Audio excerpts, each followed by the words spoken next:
there are only 25 days left before the North Abaco by-election, and officials at the Parliamentary Registration Department are preparing for that poll. Now, just in case you're not sure if you qualify to vote in that area, Janae Ferguson has the answer in this report.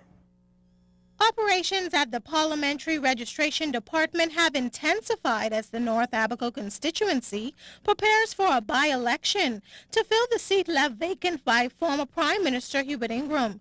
Deputy Permanent Secretary in the department, Mr. Sherlin Hall, who is filling in for Parliamentary Commissioner Errol Bethel, explains who is eligible to vote. All Bahamians who voted in the May 7th election will be entitled, in the North Abaco constituency, will be entitled to vote in this by-election, in addition to new voters who would have registered since May 7th, 2007. So those persons who turned 18 since May, and they came in to register with the relevant documents, their passport, their birth certificate, their name would appear on the register. The register closed one day before, which is the 17th.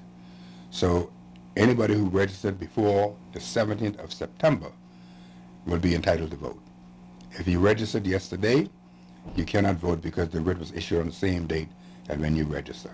So only persons who registered before the 17th or before the 18th will be entitled to vote. With about 4,500 persons on the register, Hall says 62 were added since the May 7th general elections. The constituency will still have 12 polling stations. However, voter turnout at by-elections are never as high. The facts remain that the by-elections will never give you the exact 90% voter turnout as we had in a general election. History has also shown that the governing party is not always successful in a by-election. Perception is that the incumbent government always has the advantage, but that is not for us to say.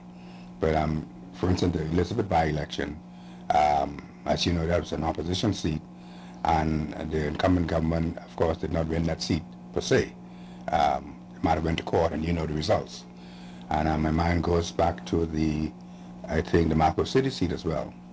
That was an opposition seat, and of course the incumbent government at that time did not win that seat either. There's no hard and fast rule about these things. Just depends on the wishes and desire of the people. And as for overseas voting, Mr. Hall says they're still checking with the Attorney General's office to see how many persons actually voted from the North Abaco constituency in the last election and whether or not those persons will be included in the by-election. Janae Ferguson, ZNS News Network.